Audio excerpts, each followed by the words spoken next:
Alors, effectivement, aujourd'hui, je vais vous faire partager mon expérience, celle d'une activité sportive après une pathologie cancéreuse. Jean-Marie l'a évoqué, en l'occurrence, c'était une leucémie détectée en début décembre 2016, suivie par un traitement sur un trimestre, le trimestre 2017, avec plusieurs chimiothérapies, une greffe de moelle osseuse et, pour couronner le tout, un mois de convalescence, je vais dire, presque obligatoire. Bref, 6 mois de combat. J'avais alors 65 ans. On dit qu'il est aussi difficile de rentrer dans la maladie que d'en sortir. Quand je dis rentrer dans la maladie, c'est accepter que la maladie soit là et se dire, elle est là, maintenant il faut la combattre. Mais c'est aussi difficile d'en sortir. Je m'explique. Après quelques mois de traitement intensif, voire très intensif, la sortie de ce cocon que représente l'hôpital, en l'occurrence l'Institut Paoli Calmette, voir la crainte, la peur d'une rechute, le regard encore inquiet de l'entourage, tout ça sont des éléments qui sont de nature à rendre plus difficile le retour à la vraie vie. Retour à la vraie vie qui peut être freiné aussi par ce qu'on appelle, et Jean-Marie l'a évoqué, le blues. Le blues du survivant qui se dit « j'ai mené le combat de ma vie, le combat pour ma vie, j'ai mis toute mon énergie, je m'en suis sorti, épuisé, mais vivant. Mais maintenant, je fais quoi ?» Alors, pour sortir de cette situation anxiogène, défensive, il faut trouver un rebond. Un rebond pour s'entraîner à revivre. Alors, ce rebond, moi, je l'ai trouvé dans la marche. Alors, non pas la balade, qui a aussi ses vertus, mais une marche avec de l'intensité, avec de la durée. Je vais vous expliquer de quoi il s'agit. Et auparavant, revenons sur le terme rebond. Je ne l'ai pas utilisé par hasard. Rebond est d'abord un programme scientifique expérimental conçu et développé par l'Institut Paoli Calmette à Marseille et l'Université d'Aix-Marseille et plus particulièrement de la faculté des sciences du sport de Marseille-Lumini. C'est un programme qui a été inspiré du sport de haut niveau. Juste un exemple. En fait, il transpose la relation entre l'entraîné et l'entraîneur, ce qu'on appelle un coach, avec le patient ou l'ex-patient et l'aidant, que l'on va appeler également coach. Et tout ceci, en l'occurrence les valeurs, les principes, les résultats de ce programme ont structuré une formation universitaire intitulée « Sport de haut niveau et coaching en oncologie ». J'ai suivi cette formation dans le cadre d'un certificat universitaire. 3 semaines après la remise de ce diplôme, en juin 2019, m'est venue l'idée d'appliquer cet enseignement pour moi-même, de m'auto-coacher, si vous passez l'expression, pour organiser mon rebond, mon projet sportif, avec 4 objectifs. Le premier, raviver l'estime de soi. Il est clair que quand vous passez un certain nombre de mois à l'hôpital, vous n'avez plus la même corpulence, vous n'avez plus le même entrain, vous êtes donc, il y a un décalage qui se fait entre l'image que vous voudriez avoir et l'image que vous voyez. Le deuxième objectif, c'était se redonner confiance. C'est un peu la conséquence du premier, et de pouvoir se dire « je peux encore le faire, je peux réussir ». Troisième objectif, c'était faciliter la resocialisation. La maladie, le cancer, la leucémie en particulier, vous isole complètement dans des bulles et donc vous coupe du monde. Et donc il s'agit de très rapidement revenir avec le monde dans la vraie vie. Et puis le quatrième, et non des moindres, retrouver l'autonomie. L'autonomie par rapport à, et non plus dépendre des autres, même s'ils ont été utiles, les médecins, la maladie, les proches. Tout ça pour passer de l'état de survivant à celui de vivant. Alors, mon projet, quel était-il? Faire le chemin de Compostelle. Pour moi qui, en maison de convalescence, en mai 2017, n'arrivais pas à marcher 20 mètres dans un couloir, ni monter ou descendre une marche d'escalier, vous imaginez le challenge.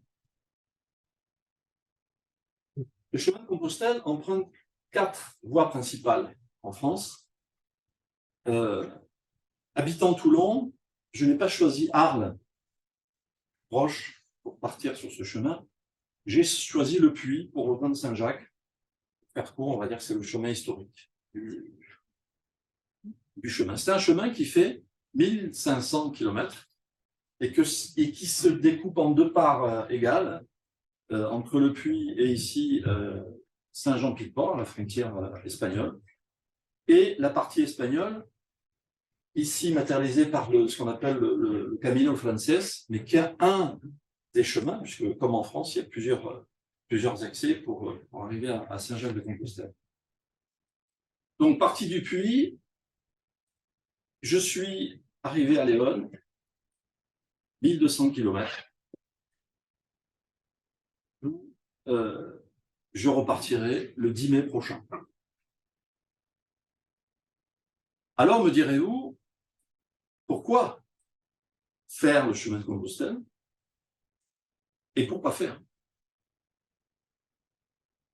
En fait, j'ai découvert la ville de Saint-Jacques-de-Compostelle en touriste et en famille, avec mon épouse et notre fille, âgée de 16 ans en juin 2019, 2 ans et 2 mois après ma greffe de moelle osseuse et 3 semaines après la remise du diplôme, comme je vous l'indiquais tout à l'heure.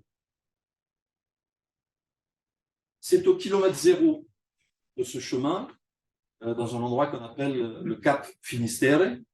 C'est l'équivalent du Cap Finistère en France, la Bretagne à eux.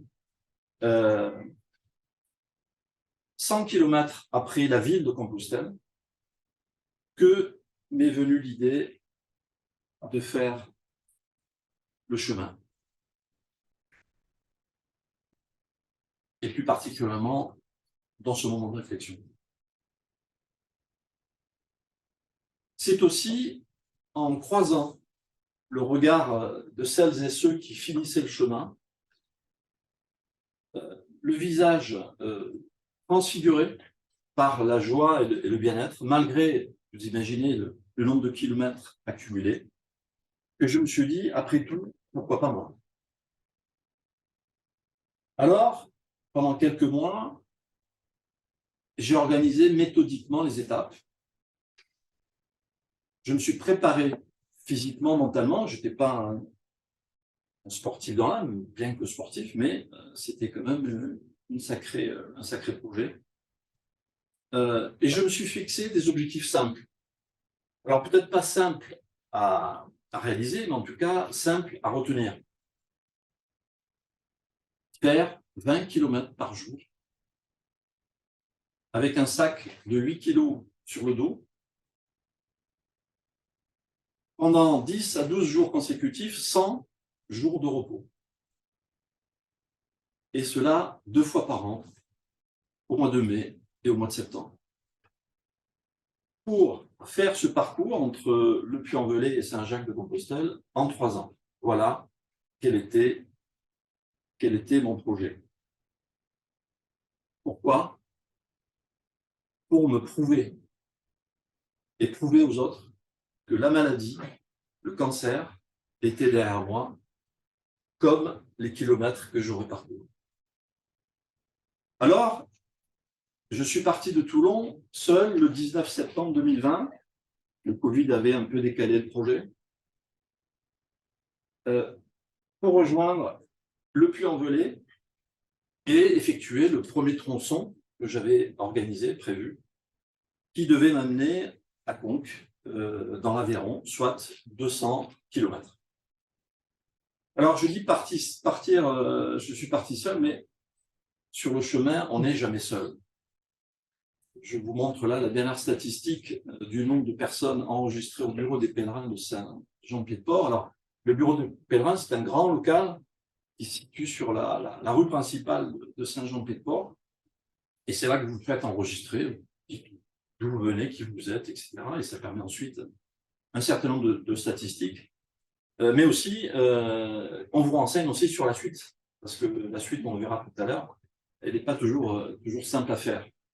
Vous remarquez cette tendance presque exponentielle qui nous amène à 350 000 marcheurs en 2019, un effondrement en 2020, Covid oblige, et puis une reprise de moitié en 2021, puisqu'on est arrivé à 175 000 inscrits, dont je fais partie, puisque c'est à ce moment-là que je suis passé à Saint-Jean-Pied-de-Port. Les dernières informations que j'ai, et qui ne sont pas encore traduites en statistiques, montrent qu'en 2022, ils ont été 438 000. Imaginez l'évolution. Alors, on n'est jamais seul. Pourquoi? Parce que c'est la nature. C'est la nature qui nous accompagne. Ici, une nature difficile, presque hostile aux marcheurs. Ici, une nature plus sympathique, généreuse, qui ouvre l'espace. Et puis, la nature nous émerveille. Et nous émerveille souvent, comme ici, à la sortie d'un village basque espagnol. Voilà, des images comme ça, j'en ai plein la tête. La nature nous émerveille, mais pas seulement. Il y a aussi tous les chefs-d'œuvre du génie humain qui jalonnent ce chemin. Alors j'en ai choisi un exemple, mais il y en aurait tant d'autres. C'est cette merveille de l'art roman, l'abbatiale de Conques. Voilà, mais il y en a bien d'autres. Et puis, j'allais dire, surtout, il y a la rencontre avec les autres. Alors ici, la rencontre avec un marcheur français,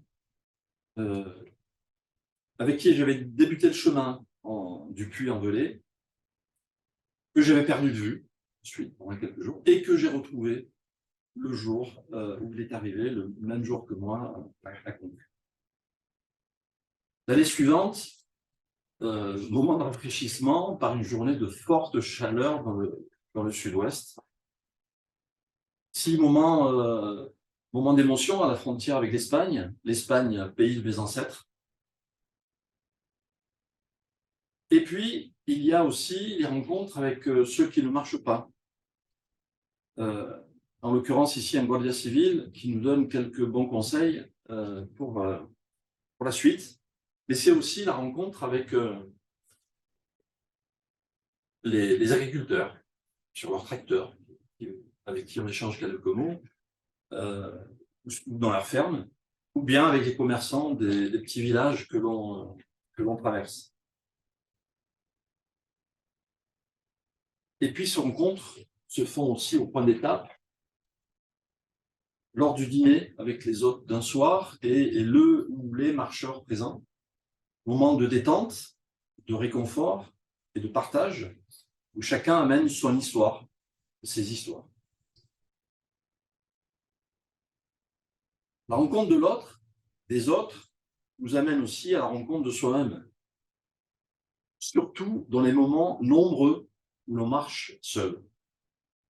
Mais un soi-même qui évolue, qui se modifie jour après jour, par les rencontres avec les autres, par la rencontre avec la nature, mais aussi par le dépassement de soi qui nous est demandé quotidiennement. Parce que sur ce chemin, il n'y a pas d'étape facile, mais il y en a de plus difficiles que d'autres. Je vous en donne quelques exemples.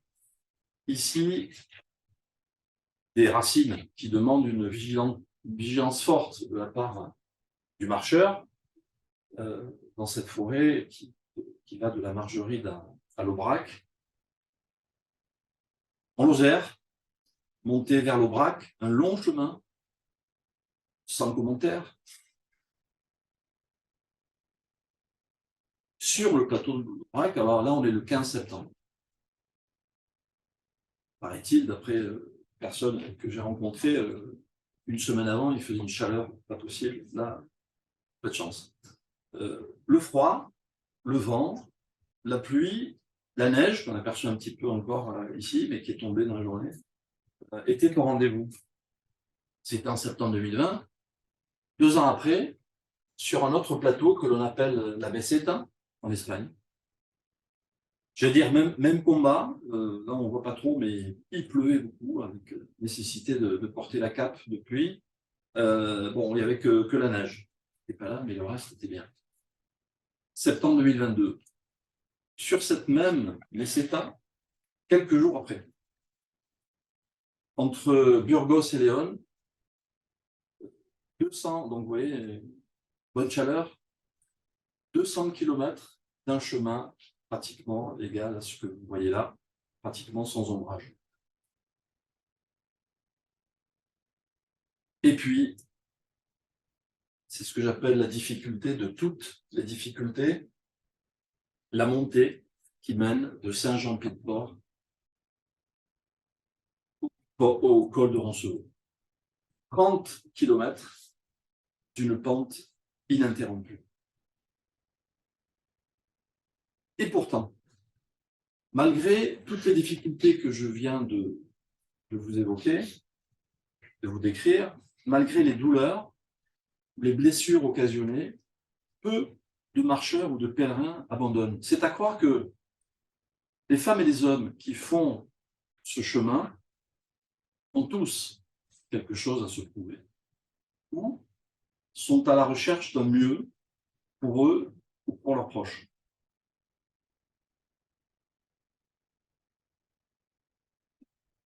Que ce chemin n'est pas un chemin, le chemin de Compostelle n'est pas un chemin de randonnée comme les autres. Il vous donne une énergie pour vous dépasser, pour ne pas vous décevoir. La volonté, l'esprit dépassent chaque jour plus la douleur, la fatigue, et font que chaque matin, le départ pour une nouvelle marche est un bonheur renouvelé.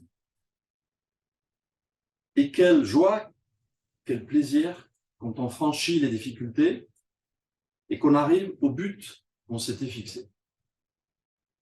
Donc première ville, premier tronçon, ce fut une grande émotion. À 1430 mètres d'altitude, au plus haut du chemin dans les Pyrénées, l'arrivée à Pampelune, à Burgos en mai l'année dernière, et enfin à Léon en septembre. Alors, après 1200 km parcourus sur ce chemin, quel sentiment j'en retire?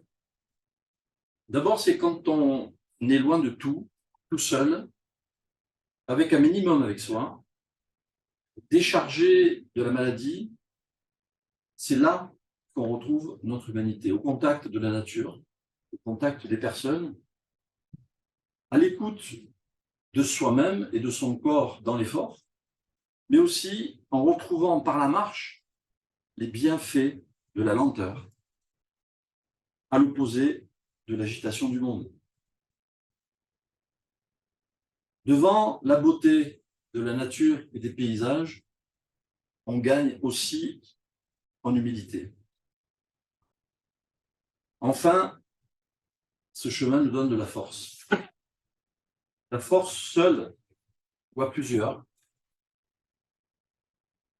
un peu comme lorsque l'on rejoint un groupe de marcheurs à l'approche de difficultés du chemin, de la météo ou des deux. Et puis, j'allais dire, surtout,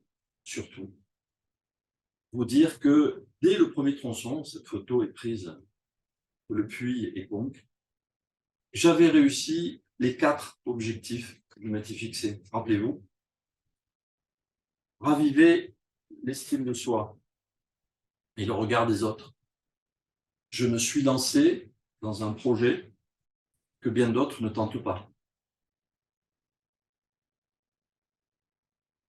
Me redonner confiance. J'ai rempli mes objectifs. J'ai atteint. J'ai franchi les difficultés. Faciliter la resocialisation. J'ai rencontré de très nombreuses personnes de différentes nationalités, de différents continents. J'ai parlé français, anglais, espagnol. Et pour finir, j'ai retrouvé l'autonomie, puisqu'il a fallu gérer les multiples imprévus que ce chemin occasionne, et cela tout seul. Alors, il reste encore du chemin à faire pour atteindre le but où tout a commencé. 310 km, comme le montre cette peinture faite sur un bâtiment à la sortie de cette petite commune qui s'appelle Belorado, dans la province de Burgos. 310 km pour rejoindre Saint-Jacques, en principe le 24 mai.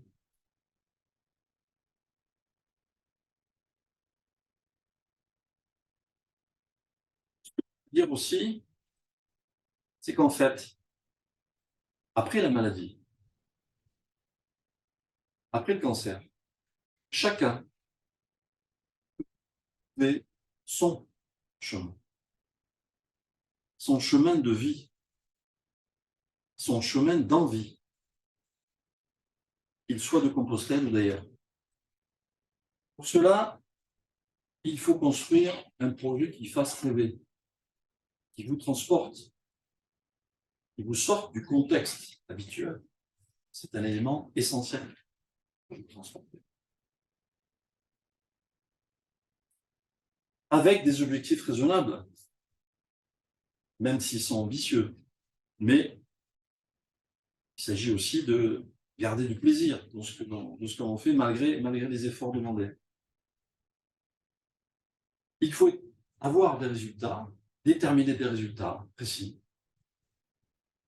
de toutes sortes. En l'occurrence, c'était les kilomètres à faire, les dates à ne pas louper, etc., etc. Et donc ça, c'est quelque chose qui vous force à atteindre ces résultats. Et puis, dans un temps déterminé, et surtout, y aller. Y aller pour que ce projet amène à être à nouveau un homme et une femme comme les autres. Pour finir, je voudrais remercier mon épouse qui a tout de suite adhéré à mon projet, qui a cru en mes capacités à le mener à bien alors que j'en avais la volonté mais pas toujours la certitude. Enfin, pour vous remercier de votre attention, je vous offre une dernière photo pour la route, ou plutôt pour le chemin. Je vous remercie.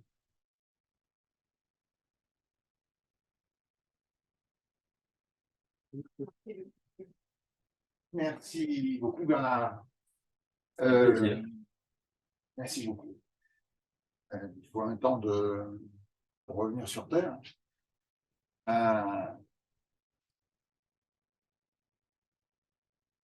Je pense que vous avez apprécié la différence par rapport aux conférences précédentes qui sont basées sur la physiologie, la médecine, la chirurgie. Là, on n'est pas dans la médecine, on est dans l'accompagnement. On a accompagné Bernard. Et en fait, quand on gravite dans le monde sportif, on doit s'accompagner soi-même d'abord, quand on débute dans une activité, et puis ensuite, quand on est dirigeant, on doit accompagner le sportif dans ses difficultés. Et si vous avez entendu et écouté sûrement, entendu, il y a dans ce que dit Bernard beaucoup de traits utilisés par les coachs sportifs. Et me suis amusé à noter, mais comme je connaissais déjà le principe de rebond, rebond qui a été mis en place par Pierre Dantin, je vais en reparler, j'ai retrouvé facilement l'envie, l'initiative, se fixer, aider le sportif, la personne. En fait, c'est valable pour le sportif, mais c'est valable pour n'importe quelle personne qui a un problème, même si elle n'est pas sportive. Et quand il y a un gros problème, il faut se retrouver des objectifs, des buts à atteindre,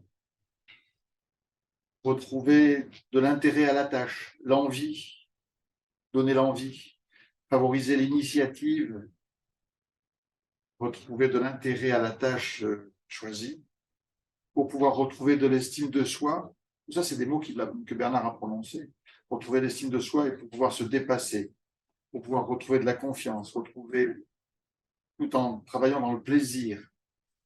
Et parmi le plaisir, il y a le partage, la resocialisation. Quand un sportif a échoué, enfin, quand on s'occupe de sportifs, on a tous vécu ça. Quand il y a eu un échec, il y a une période où le sportif s'éloigne des copains du club et ça peut durer un moment et il faut qu'il se resocialise. Quand quelqu'un, n'importe qui, Monsieur Dupont, a un problème familial, social, professionnel, quand il s'éloigne, il faut qu'il retrouve cette resocialisation et l'activité.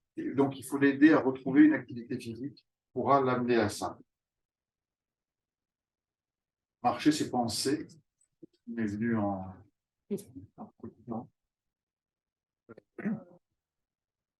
et je ne sais pas qui a dit, mais ça m'est revenu aussi en écoutant, que la marche est un authentique chemin spirituel. Voilà, à vous. Moi, ce que j'ai retenu est quelque chose de bon. C'est rentrer dans la maladie et sortir. C'est pas facile. Et quand vous étiez sur le chemin de la vie, sur le chemin de Compostelle, est-ce que vous pensiez à la maladie?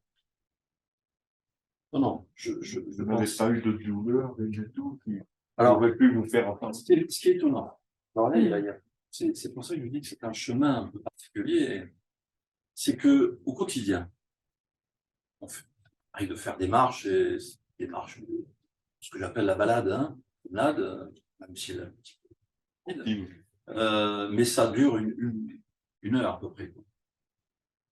Là, quand vous marchez, c'est 7 heures de rang. 7 heures, alors on s'arrête un petit peu, etc. Mais c'est pendant 7 heures, voire des fois 8 heures. Oui.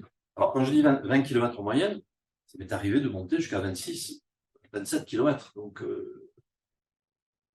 et à l'inverse, quand je fais des séquences de 13 km, c'est parce que j'ai bien repéré les lieux, les guides, et que j'ai vu qu'il y avait des grosses difficultés. Donc là, je module. Donc, mais globalement, c'est la moyenne, 20 km. Je ne pense pas à la maladie. Pour moi, je dis que la maladie, elle est derrière moi.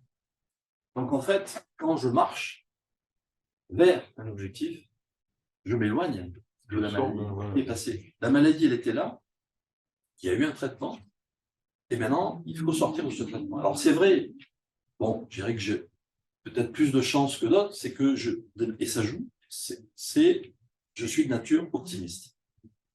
Et je dis souvent, je ne regarde jamais en arrière, je regarde devant. Ça aide. Ça aide. Mais, je le disais tout à l'heure, l'Institut Paoli Calmette, avec l'Université de Marseille, ont créé cette formation, mais ils vont mettre en place un dispositif pour aller à la rencontre des... alors, il me semble, mais je le saurai un peu mieux la semaine prochaine, à la rencontre d'un certain nombre de personnes, soit qui vont rentrer dans la maladie, soit qui sont en traitement, soit qui en sont sortis. Donc, de ce que j'ai entendu, puisque c'est à la suite de cette formation, on a été 5 dans la région PACA à être dénommés coach en oncologie. Et donc, avec ces 4 autres personnes, on aura à s'occuper d'un certain nombre de personnes, sachant que certains, à mon avis, seront plus positionnés sur l'entrée dans la maladie, donc pendant le traitement et ensuite la sortie.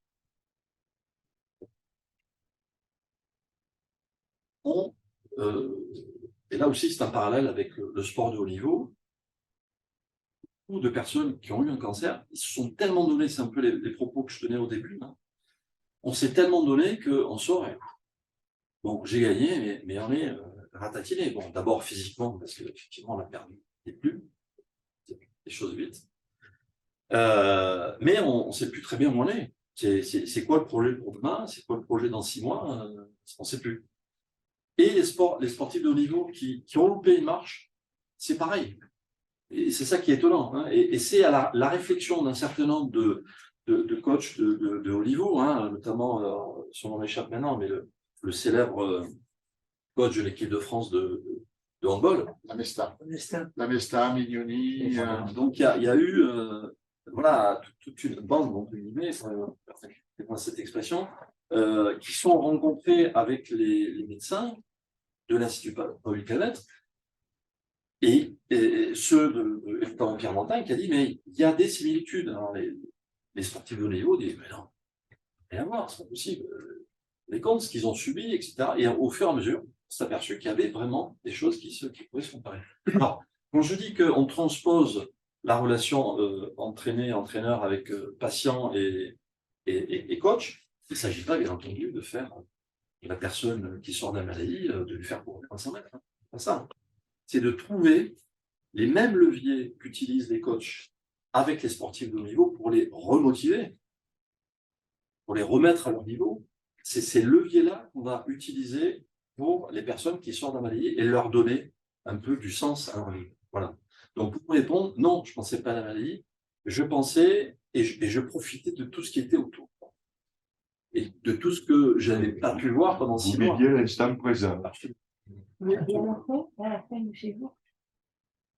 À la fin du séjour, c'est toujours une satisfaction. Alors, il y a donc, bon, c'est des séquences, hein, de 10 à 12 jours. Donc, je vous dis, la prochaine, c'est le 10 mai. Un peu plus long que les autres, parce que là, c'est 15 jours d'affilée. Pourquoi? Parce que quand on est au milieu de l'Espagne, d'un petit village, pour revenir en France, à Toulouse, je ne vous dis pas. Les bus, les trains, les machins, etc. Donc, trop compliqué. Donc, au lieu des 10 jours ou 12 jours habituels, on ira jusqu'à 15. Voilà. Hein.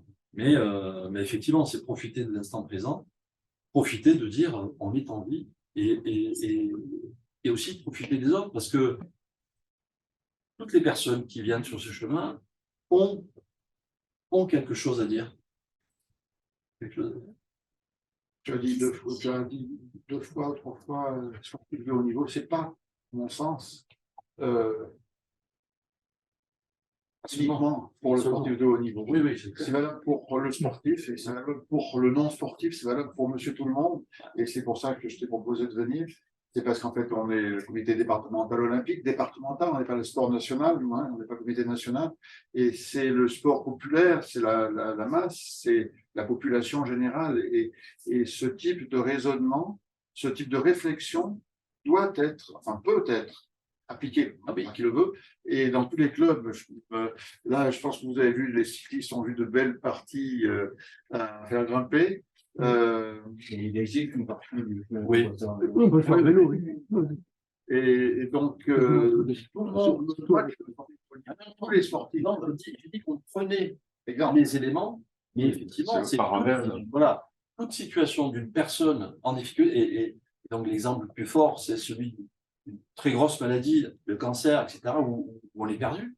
C'est là qu'on peut réutiliser, mais ça peut être aussi effectivement dans le sport voilà, local, etc. Donc toute personne en difficulté, voilà.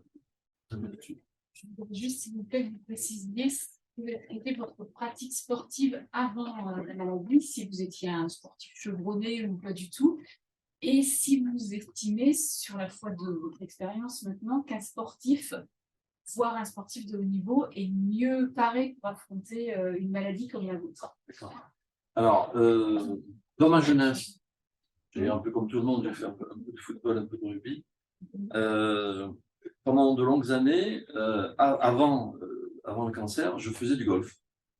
Donc le golf, c'est 4 heures de pratique. C'est assez dur, surtout quand on ne joue pas tout bien. On ramasse souvent la balle. Donc voilà.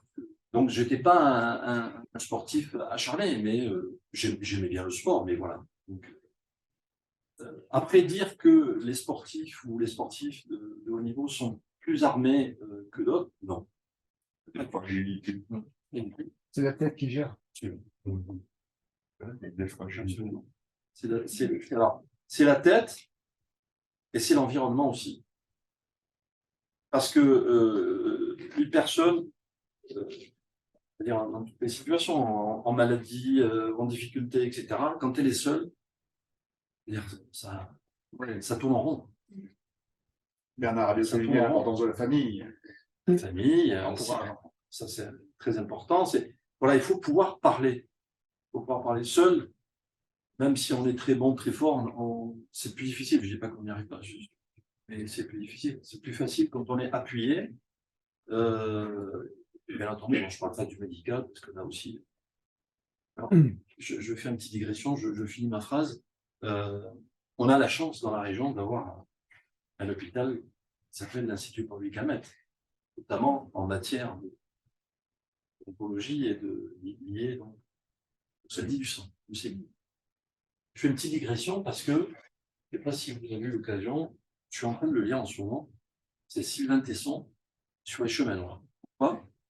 Parce que j'ai pu voir en avant-première le livre, le film est sorti à Toulon, et j'ai eu l'occasion de rencontrer dans une salle obscure, et donc à la fin, il y avait Sylvain Tesson, il y avait donc l'acteur principal, pardon, Jean Dujardin. Jean Dujardin, et d'autres. Et si vous avez l'occasion, allez voir le film. Et sinon, lisez, alors, le livre aussi est remarquable, voilà, des sens d'intérêt, on connaît. Mais c'est ça. Alors, pourquoi je parle de ça? Parce que c'est sa vie. C'est alors, je ne dis pas plus. Je Pas spoiler. Je ne sais pas, comme il dit. Mais il lui arrive, c'est un gars qui va il mène à 100 à l'heure, il mène la vie comme il veut, il a une réussite. Et puis un jour, Il réfléchit. et là, et c'est là qu'il se dit, je vais faire. Et donc, lui, il fait, alors pas 1500, mais il fait 1300 km. Il va parcourir du Mercantour, donc au-dessus de Tende, là. Il va traverser en diagonale toute la France, et il va aller jusqu'au Cotentin, donc là, à Pointe, là. Et lui, il le fait d'entrée, et sans chemin balisé. Hein, parce que, mais c'est fabuleux, parce que dans ce film-là, vous retrouvez un certain nombre de choses. D'ailleurs, c'est ce que j'ai pris la parole, je vous ai dit que je retrouvais par exemple dans ce chemin. Moi, j'ai une petite question à vous poser. Vous avez fait un très bel exposé. Le chemin de Compostelle, c'est quelque chose qui est quand même énorme. Hein. Il y en a beaucoup qui ne sont jamais arrivés au bout. Hein. Mais à un moment donné, vous n'êtes jamais dit, mon objectif, il est trop loin, trop haut, trop fort. Vous auriez pu faire les balades des 5 mondes polonais dans un premier temps. C'est ça qui est un petit peu. Vous n'étiez pas un sportif habituel, quoi. Ouais. Et vous partez sur un truc qui est. Ouais. Il y en a au puits, ils se sont arrêtés au bout de 20 km, ils sont rentrés. Hein. C'est vrai. Je réponds. J'ai pris la même attitude qu'à la rentrée de la maladie. Je me souviens, on était à l'hôpital avec une épouse, on est rentré, et un infirmier très sympathique, hein, demeurant, il nous explique comment ça va se passer. Hein, et il nous dit, voilà, vous en avez pour 6 mois. 6 mois. Effectivement, ça durait 6 mois. Je veux dire en avant-propos. Et au début, je me suis dit, mais 6 mois, alors, il faut imaginer, hein, dans une bulle, il n'y a personne qui doit rentrer voir, hein, sauf avec tout un IoT, etc. Et je me suis dit, c'est pas comme ça qu'il faut voir les choses. Et j'ai vécu au jour le jour. Chaque jour était un objectif réalisé. C'est un peu comme si vous regardez la montagne. Si vous dites, oh là là, la montagne, hein. Tous les sportifs, enfin, je ne sais pas comment ils s'organisent, mais si vous regardez d'entrée le but, je n'y arrive pas. J'y arrive pas. Et en fait, vous découpez le problème. En fait, dans cette formation-là aussi, alors, ça peut t'aider aussi, c'est que dans la formation aussi, on vous explique que quand quelqu'un est en difficulté, il faut arriver à repérer quel est le problème. Parce que des fois, il y a une façon, un comportement, mais qui cache en fait d'autres choses. Donc, il faut arriver à bien repérer quel est le problème. Et ensuite, ce problème-là, le saucissonner. Et de ne pas en faire le problème qui envahit sa vie, qui le bloque, qui le tétanise, mais lui dire, attendez, d'abord, on va faire un pas. On va voir. Déjà, on va voir si on est bien stabilisé. Si c'est bon, ben on va faire le deuxième. Et c'est comme ça qu'on fait l'entraînement. C'est pareil, c'est comme ça que j'ai... Et puis, autre chose, c'est que, quand je l'ai dit, en voyant toutes ces personnes qui arrivaient, et alors, je peux vous dire que des jeunes, pas des jeunes, etc., c'est pas une question d'âge. J'ai vu aussi, on dit tout à l'heure, on peut le faire en vélo, j'ai vu même en moto, quoi. Dans des endroits fous. Je sais pas comment le gars il a pu s'en sortir, mais bon, il posait sa moto, il descendait, il voyait un peu comment était la suite du chemin, il revenait prendre la moto, il repartait, enfin, voilà. J'ai vu même des couples avec un landau, etc. Donc, voilà, il y a toutes sortes de manières d'appréhender un chemin, un projet. Et donc voilà, ce qu'il faut, c'est arriver à découper les problèmes. C'est valable aussi un peu dans la vie aussi. Bon. Oui, je voudrais simplement, je ne suis pas étonné que le choix se soit porté sur le chemin de Compostelle. J'ai fait le même tronçon du Puy à Conques, et c'est révélateur. C'est une notion d'itinéraire. On est vraiment dans un itinéraire, c'est-à-dire quelque chose qui va être une succession d'étapes qui chacune monopolise l'attention, monopolise, je dirais, l'intérêt. D'abord parce qu'il y a des découvertes, biologiques, des monuments, etc., qui vraiment remplissent l'intérêt de la personne, même si on n'est pas croyant, si on n'est pas, on est vraiment mobilisé par cet environnement. Et puis surtout, moi, je pense que ce qu'il y a de particulier aux itinéraires de Saint-Jacques-de-Compostelle, c'est qu'il y a une sorte de déplacement de gens extrêmement différents, ça a été souligné, Bernard, avec des compétences, des capacités très différentes, des gens qui marchent plus ou moins sportivement, d'autres beaucoup plus lentement, et puis surtout, il n'y a absolument aucune nécessité d'arriver à Saint-Jacques. L'objectif, c'est d'engager le processus. Et c'est ça qui est intéressant aussi quand on veut relever la maladie, c'est que finalement, l'objectif, il va se révéler chaque jour.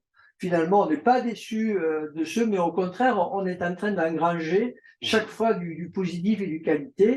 Et le mérite est certainement aussi d'aborder ce qui est le plus ingrat, c'est la partie espagnole que tu vas notamment finaliser, parce que c'est la partie la plus ingrate. Ce sont des chemins qui sont plats, qui sont exposés ou à la pluie ou au mauvais temps, alors que je dirais l'itinéraire en français est vraiment quelque chose de merveilleux sur le plan de l'environnement. Et c'est là où le mérite, je crois, il est justement d'aborder cette dernière partie. Alors, merci de ces précisions, parce qu'effectivement, c'est tout à fait ça. Je vais revenir sur un point effectivement intéressant entre la partie française et la partie espagnole. Et sur un point que tu as évoqué, en disant que c'est un chemin spirituel. Le chemin. C'est toi qui l'as évoqué. Oui, non, mais tiens. Le chemin de Compostelle, il faut se le rappeler, c'est le 3e chemin de la chrétienté, après celui de Jérusalem et celui de Rome. Donc au départ, c'est un évêque qui part du Puy et qui trace le chemin dans les années 1900. Et donc pendant un certain nombre d'années, c'était, de ce que j'ai pu lire, c'était effectivement la partie chrétienne, catholique. De ce que j'ai pu voir, moi, sur tout le chemin, en tout cas sur la partie française, partie espagnole, j'ai pas trop eu l'occasion qu'on a, mais je trouve que c'est surtout spirituel. Et la partie, alors, de temps en temps, on voit un petit groupe qui chante des chants religieux, bon, mais c'est pas la majorité. La majorité, c'est des gens comme vous et moi, qui veulent faire à un moment donné un bout de chemin. Un bout de chemin. Donc, c'est voilà, ce qui est étonnant. Alors, sur la partie française, et je reviendrai aussi sur la spiritualité, puisque souvent, il y a eu une question qui m'a souvent été posée, surtout quand je démarrais Le chemin, c'est ah bon, mais alors comment ça se passe? Est-ce que et malheureusement, je disais mais non. En tout cas, sur la partie française, non. Pourquoi non? Vous avez vu les photos, les chemins, les racines, les cailloux, les trucs. Il n'y a que ça. Et donc, vous êtes polarisé. En plus, en France, il y a souvent vous avez des balisages, bien entendu, mais de temps en temps, il y a des croisements. Donc, il ne faut pas le louper, ça arrive. Donc, il faut rester 5 minutes, 10 minutes, et puis on s'aperçoit que ce n'est pas le bon chemin, il faut revenir. Donc, il y a tout ça. Donc, il faut avoir une vigilance, je vais dire, de tous les instants. Ça empêche, enfin, sans supériorité, mais pas autant que je le pensais. Par contre, côté espagnol, effectivement, vous avez le chemin, là. Donc, je suis pratiquement, vous voyez la côte espagnole, je suis pratiquement, Léon, c'est un peu le milieu, hein, qui me reste là. C'est pratiquement que du chemin comme ça, pratiquement. Ce qui va m'arriver, bon, il y a quelques journées qui vont pas être tristes. Mais enfin, passons. Mais globalement, c'est un chemin comme ça. Vous n'avez rien à faire. C'est-à-dire que vous n'avez pas à penser. Et justement, quand vous ne pensez pas, c'est là que les pensées vous assaillent et que vous pensez à tout. Vous pensez à tout. Votre vie, vos ancêtres, parce que comme je l'ai dit, mes ancêtres étaient espagnols, donc je parle espagnol. Donc c'est tout ça qui revient. Et donc le fait justement qu'il y ait un changement complet entre la partie française et espagnole, c'est ça qui fait la beauté de tout le chemin. Et moi-même, qui au départ avait lu des choses en disant oh, terrible, je fais partie d'une association de marcheurs du Var, chemin de Compostelle, et j'avais discuté avec son président, et il m'avait dit non, c'est autre chose, tu verras, il faut le faire. Et il avait raison, parce que c'est là où vraiment. Voilà. Et puis surtout, c'est que les grosses difficultés, je ne dis pas qu'il n'y en a pas, hein, mais les grosses difficultés, ça a été tout jusqu'à Roncevaux. Après, c'est plus.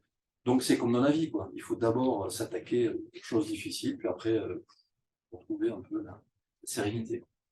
Je reviens au monde sportif, parce que mon job, c'est aussi de rester dans le monde sportif. De se fixer des objectifs, alors, reste nécessaire sur le monde sportif. Des objectifs qu'il faut réévaluer, des objectifs atteignables qu'il faut réévaluer et qu'il faut essayer d'atteindre. Il ne faut pas se dire si je n'y arrive pas, c'est pas grave. Et donc, dans le monde sportif, on a ce type de raisonnement à maintenir en révisant, mais en faisant des bilans réguliers, mais en allant au bout quand même. Et encore une fois, c'est pas valable que dans le monde sportif, c'est pas dans le monde médical, c'est valable dans la vie courante. Mais enfin, en tout cas, pour revenir au monde des départementales olympiques, sport populaire, c'est ce que je voulais souligner. Moi, ma réflexion, elle vient de mon vécu, c'est-à-dire ancienne malade, présidente de Sport et Cancer pendant 4 ans, et j'étais sportive sur 100 km. Et votre périple me fait penser à ce que j'ai vécu. J'ai vécu quand je préparais mes 100 km, c'est-à-dire je mangeais 100 km, je dormais 100 km, voilà, pendant une année où je préparais mes 100 km, il n'y avait que ça qui comptait. Et après le 100 km, une fois, j'ai vraiment rencontré le vide. C'est-à-dire, j'avais vécu passionnément ce que je voulais faire, je l'avais réussi, avec toutes les souffrances, les plaisirs, tout ce qu'on peut connaître sur un 100 km en courant. Et je dois dire que j'étais allée voir mon médecin traitant qui m'avait simplement dit « tu es en train de faire une petite dépression ». Vraiment tout petit, hein, voilà. Parce que j'avais plus rien. Et c'est pour ça que je raccroche cette réflexion à ma fonction, mon ex-fonction de présidente de Sport et Cancer, où on disait vous devez vous donner des objectifs dès qu'on vous donne vous avez la consultation d'annonce. Bon, il faut déjà l'intégrer, tout ça, et après essayer de se socialiser. C'est pour ça que Camille Sport et Cancer faisait, comme ils font certainement à Paoli Calmette, du sport pour retrouver confiance en soi, se redonner l'image. Vous, c'est peut-être un peu différent dans ce sens que pendant 6 mois, vous étiez vraiment géographiquement dans une bulle, que quand ça dure parfois 2 ans, et le chimio, le radio, les machins, tout ça, et chimio, c'est 2 ans et pendant 2 ans, on ne peut pas se couper. Donc, les objectifs, il faut les avoir, il faut qu'ils soient bien sûr réalistes, et il faut les avoir dès le début de la maladie. J'ai compris que vous, c'était comment sortir de la maladie. Hein, et c'est pour ça ma réflexion, quand on sort de la maladie avec un tel projet comme vous avez eu, des super plaisirs, des super souffrances aussi, des trucs comme ça, est-ce que quand vous allez avoir terminé Compostelle, il ne va pas y avoir un grand vide? Et qu'est-ce qui va vous manquer?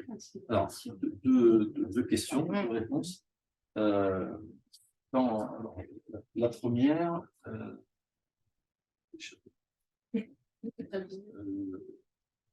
alors on va commencer par le deuxième. Oui. J'ai pensé. Oui, j'ai pensé. Alors, j'ai une petite astuce, parce que, en fait, sur tout le chemin, il y a un tronçon que je n'ai pas fait. À cause de la Covid. C'est-à-dire que j'avais tout programmé. Et puis, patatrac, tout s'est fermé, aussi bien en Espagne, en France, etc. Donc, j'ai décalé. Donc, quand je disais que j'organisais les étapes, c'est que j'appelais les hébergements en disant je serai tel jour, à telle heure, à tel endroit. Donc, ça veut dire que vraiment, je me sentais obligé. Tous les objectifs étaient fixés. Donc, il a fallu que je retéléphone en disant excusez-moi, et donc j'avais reprogrammé le mois d'après. Le mois d'après, ben, ça n'avait pas changé, et donc du coup, je me dis, bon, je ne vais pas faire ça pendant 100 ans. Je gèle, et on passe à la phase suivante. Donc, c'est ce que j'ai fait. C'est la partie entre Conques, la deuxième partie, entre Conques et Moissac, c'est au-dessus de Toulouse. Pareil, c'est le 5 km. Et en fait, c'est ce que je garde en réserve, pour dire, je n'ai pas fini, et puis surtout, de le faire partager aussi à mon épouse, puisque elle aussi, elle voudrait tenter le chemin. Et effectivement, elle répète souvent, à juste raison, c'est une affaire aussi individuelle. Parce que c'est vrai que, on les voit, le chemin peut se faire tout seul, toute seule, celui des femmes, des hommes, mais aussi souvent en groupe, des amis, etc. Je trouve que ça a un côté sympathique, ça donne de la motivation, surtout difficile, mais on perd un peu de ce qu'on peut capter quand on est tout seul, aussi bien de ce qui nous entoure, mais aussi des discussions qu'on peut avoir avec d'autres, parce que souvent quand on est en groupe, on reste dans le vide. C'est un peu dommage, parce que quand vous voyez arriver des gens de Nouvelle-Zélande, du Japon, enfin, vous dites, mais c'est fou, comment ces gens-là... Et donc c'est bien aussi d'aller vers eux, et de discuter de ce qu'il faut. Donc voilà un peu... donc là. Mais sinon, j'ai pas d'inquiétude, parce que, comme je dis, j'aurai toujours devant. Donc, je l'aurai fait, je serai content, j'aurai ma médaille, j'espère. Et puis après, on continuera, on fera autre chose. Tu le fais en voiture en plus, donc tu as des périodes où. Ouais. Voilà, en plus, je ne l'ai pas fait. Oui, Voilà. d'affilée. Parce que là où je tire en chapeau, c'est ceux qui le font d'un seul coup, dans des conditions. J'ai fait d'un coup. D'un coup. Alors, le pire, c'est ceux qui le font avec la tente. Non, qui sont à la 2 mois complets. Comment? 2 mois complets. 2 mois complets? Entre où et où? Comme vous. Ah ouais, Le 2 mois? puy en velay 2 mois? 2 mois. Ouais, 2 mai, 2 juillet. L'année 2018. d'accord. Bel exploit, bel exploit. Non, Je disais tout à l'heure, c'est comme le sportif. On revient au sport. Ouais. C'est la répétitivité. C'est-à-dire, tous les jours, on a un objectif. C'est comme l'entraînement. Il faut s'entraîner.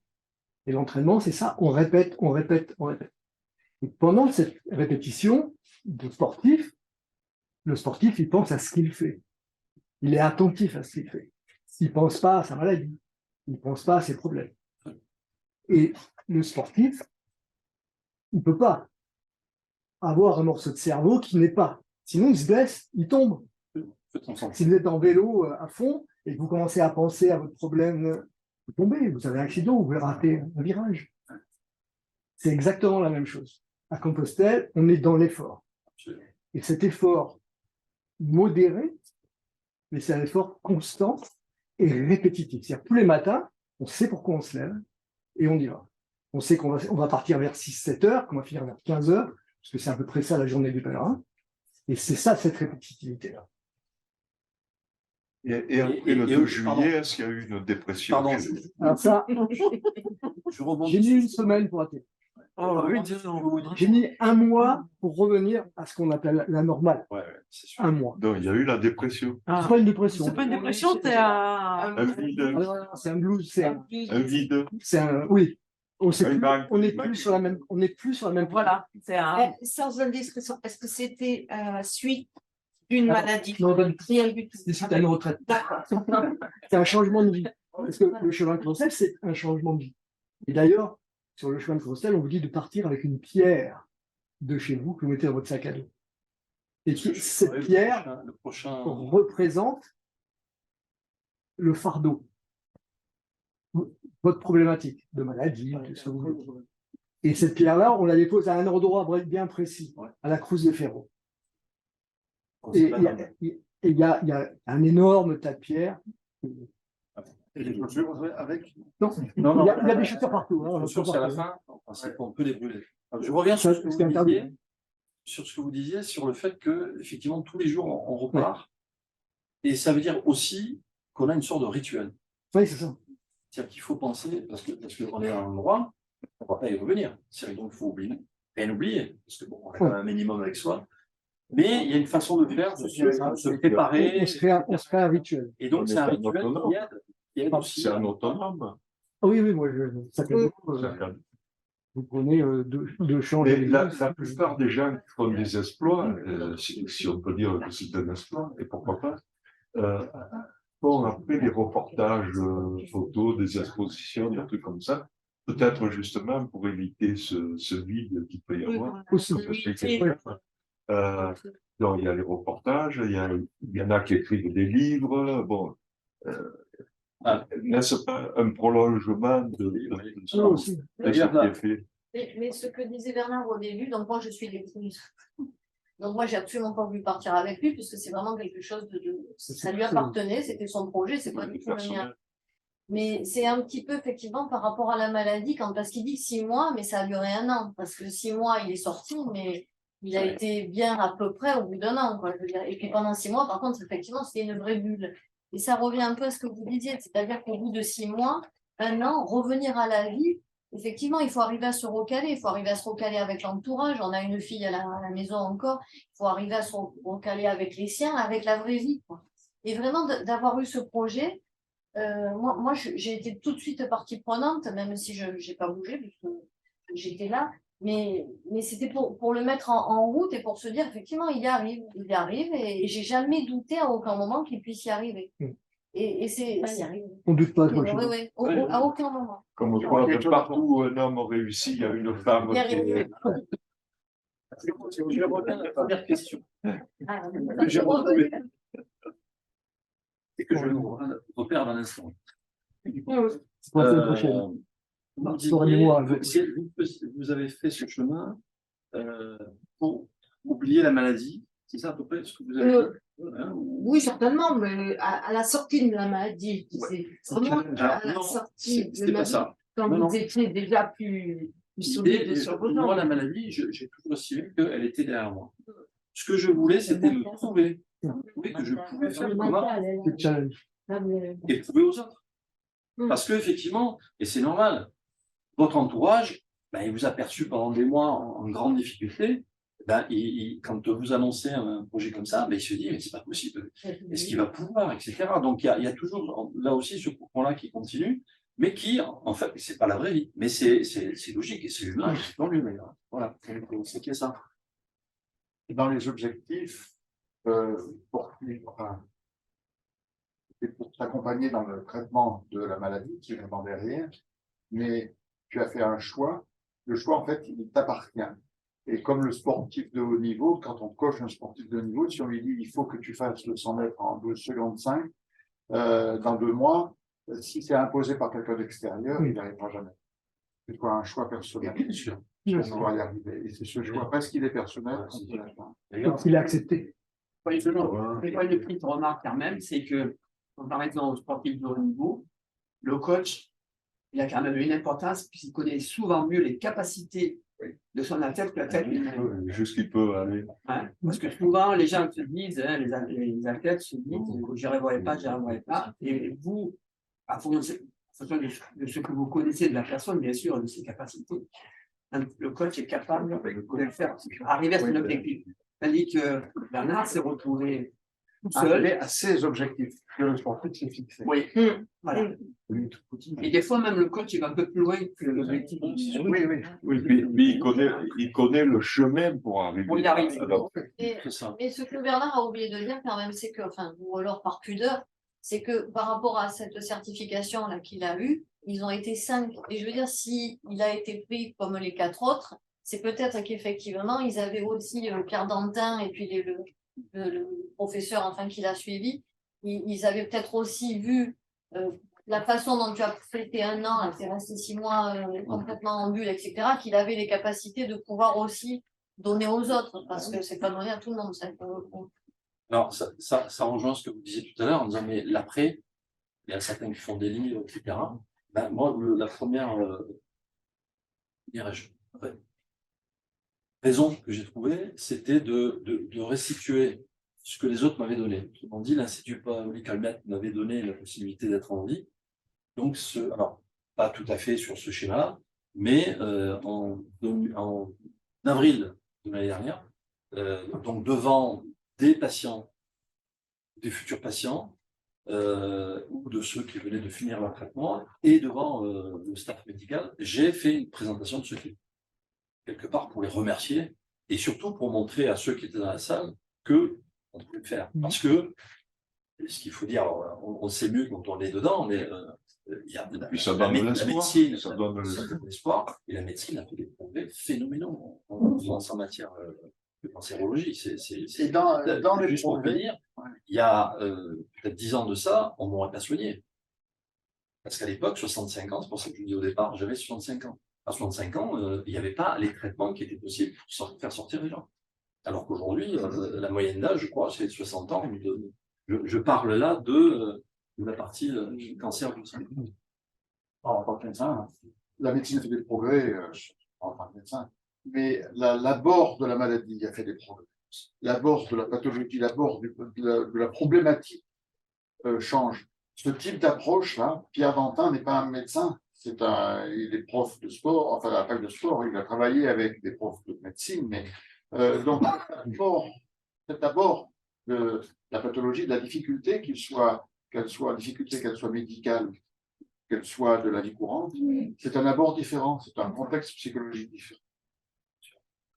L'accompagnement aussi maintenant est important. Ce coaching, il sera aussi travaillé sur des endroits comme Sainte-Luce, puisque franchement, moi, j'ai eu aucune aide. Quand j'ai eu fini mon traitement, on m'a dit, bah, soyez déjà bien content d'être en vie. Ça, c'est la réponse. J'avais des problèmes de bras, je suis nageuse, j'avais mon bras qui était coincé, bah, normal, hein. Donc, ce serait bien que ça se déplace ici aussi, parce que je trouve que je sais que la Camille, il essaye de faire beaucoup, parce que j'ai des vues aux gazelles, mais on parle, les médecins déjà sont très... Ils n'ont pas ce dialogue de s'orienter vers le sport. Et voilà, et ils sont frileux à vous donner les autorisations Beaucoup pour le faire, alors que c'est essentiel. C'est vraiment essentiel pour le moral. Et il faudrait que tout le monde ait accès à la Camille, il faudrait que les gens se remettent en activité parce que... La Camille, c'est très bien. Oui. L'Olympique, c'est pas mal non plus. Non, mais la Camille, c'est vrai qu'ils œuvrent.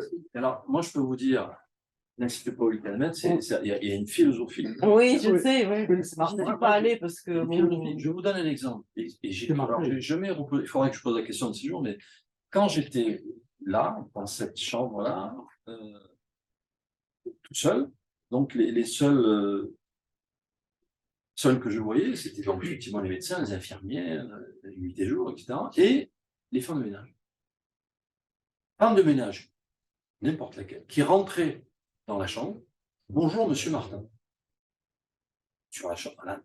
Quand j'ai dû me déplacer pour faire une radio, etc., je regardais sur la chambre, il n'y avait pas de nom. On vous appelle. On rentre pas, on fait pas le truc, et puis on s'en va, quoi. Non, bonjour, comment ça va? Et on s'engage une discussion. Ça, c'est de l'humanité. Ouais. Et c'est une philosophie globale de Bon, c'est vrai que c'est en 2012, donc, mais franchement, Alors, deuxième, pour aller dans votre sens, quand j'ai fait cette formation, donc on a eu des éléments aussi qui concernaient le monde médical. Il y a eu des médecins aussi, y compris le patron, le professeur Didier Blaise, qui est venu. Mais aujourd'hui même, dans les cours de médecine, ce qui est lié à la douleur, à la psychologie des personnes, zéro heure. Il n'y a rien. Ça vient, ça vient. Ça vient. Ça vient, mais c'est heureusement. Heureusement. Oui, Quand on Michel Maître là-dessus, il sort. Oui, mais ils sont spécialisés. Je voudrais témoigner que le comité olympique, effectivement, avec les zones de sport santé, les zones de santé consacre une écoute tout à fait particulière, que des comités aussi, je pense à l'Aviron, hein, qui a développé et qui offre à l'heure actuelle, je parle du pôle de Toulon, une pratique justement pour les personnes qui relèvent de ces pathologies. Et puis aussi, le hasard, c'est pas, j'allais dire, c'est la marche qui est choisie. Et à mon sens, très symboliquement, quelque chose de particulièrement adapté. Je fais référence au livre d'Axel Kahn, hein, qui a longtemps consacré aussi sur la marche et le fait, l'association marche-pensée, qui est absolument fondamentale pour permettre justement que, paradoxalement, la pensée échappe à la plus négative, je dirais, des pensées. Et la marche est effectivement un mécanisme qui va développer une sorte d'autonomie intellectuelle, psychologique, émotionnelle, qui répond tout à fait à l'objectif de sortir de sa bulle. Et je crois que c'est une recommandation qui est faite, et les clubs de randonnée, je crois, sont assez disponibles pour pouvoir offrir cette faculté de Là, ce dont je parlais tout à l'heure, c'était dans les cours de médecine. Oui, tout à fait. Vous complétez ce que vous dites, le vélo aussi. Mais il ne faut pas penser, si on perd, vous l'avez dit, si on ne pense, on tombe. Donc, évidemment, on tombe. Pour aller dans le sens de, il y a un changement qui s'opère. Les médecins libéraux, les cancérologues viennent petit à petit à l'idée de la possibilité, je dis bien l'idée de la possibilité, ça va doucement, hein, de prescrire et de proposer, d'engager la personne à une activité physique. Là, on s'est rapproché. Maintenant, la Maison Sport Santé 83, portée par le comité olympique, a ses locaux à la base de Sainte-Anne. Et donc, on travaille avec les cancérologues de Sainte-Anne dans un parcours post-cancer où il y aura effectivement, il y a, ça y est, ça a commencé, une diététicienne, une psychologue éventuellement, et puis l'accompagnement sportif avec notamment Vincent qui est derrière nous, que je remercie d'être là. Donc, il y a 3 éducateurs en activité physique adaptée là, qui vont accompagner et aider les patients, les personnes, dans leur objectif d'aller vers un but, de sortir de la pathologie. Un petit peu désolé, mais il va falloir poser la dernière question si vous en avez une, sinon je vais conclure. Et donc, remercier une nouvelle fois Bernard, merci beaucoup. C'est à plus d'un titre, c'est vraiment très intéressant, à plus d'un titre. Rappelez donc le mois prochain, ce sera Benvenuto Agnès, qui est une neurologue, qui nous parlera de l'intérêt de l'activité physique et du sport pour maintenir la mémoire. Je pense que ça pourra être intéressant pour tout le monde. Et le mois d'après, eh bien, en fait, Henri Roig, qui est le président du comité sport adapté, et Cécile Limier, qui est professeure de karaté, 6e dame, il ne faudrait pas l'embêter, hein. Mais qui est aussi président d'une association de sport adapté santé, parleront du handicap, activité physique, un levier d'inclusion et d'épanouissement. Donc, on pensera à ceux qui sont porteurs d'un handicap. D'être un peu varié. Je redis de temps en temps, si vous avez des idées, enfin des sujets qui pourraient vous intéresser, nous on est preneurs, on réfléchit ensemble, on trouve l'orateur qui réfléchit. Merci encore d'avoir passé quelques heures pour parler de ce déploiement. Et je vous souhaite une bonne soirée. Merci. Merci.